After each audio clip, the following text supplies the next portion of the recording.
অনুষ্ঠানটি খুব প্রাণবন্ত হয়ে চলেছে বলে আমি মনে করি। আমি এরপরও 2 মিনিট ঠাকুর অনুকূল চন্দ্র।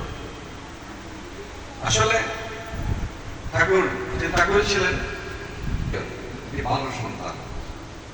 ঠাকুর বলছেন বিশেষ করে আমাদের আবার আমার পরম দয়াল এবার ঘোষণা করে গিয়েছে যে এই যুগের একটা শ্রেষ্ঠ উপহার হচ্ছে, শ্রেষ্ঠ দান হচ্ছে একটি ভালো সন্তান দিয়ে দেওয়া।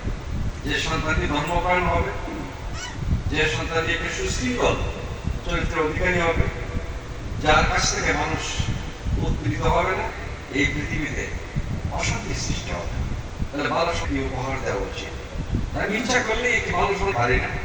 ভালো সন্তান আনতে গেলে আমার ছোট ভাইয়েরা চমৎকার ভাবে কথাগুলো বলে গিয়েছে। গিয়ে যদি ঠাকুরের নিয়ম নীতি অনুযায়ী বিবাহটা সুসম্পন্ন না হয়, হাজারো চেষ্টা করলেও ভালো সন্তান প্রত্যাশা করা গিয়েছে।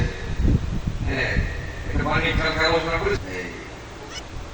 মেয়ের নদী উচ্চ বংশে, মেয়ের নদী যার ডাল পুকুর যাদা হয় সন্ততি, মানে যাদা হয় সন্ততি। যদি মেয়েটি বিয়ে দেওয়া যায়, শ্রেষ্ঠ পরের কাজে যদি দেওয়া যায়, এই মায়ের গর্বে হবে, যাদা হবে, শ্রেষ্ঠ সন্তান পৃথিবীতে চলে আসবে। এমন কথা কুশল দিয়েছে ভরপুর হয়ে 3 ধরনের জায়গা।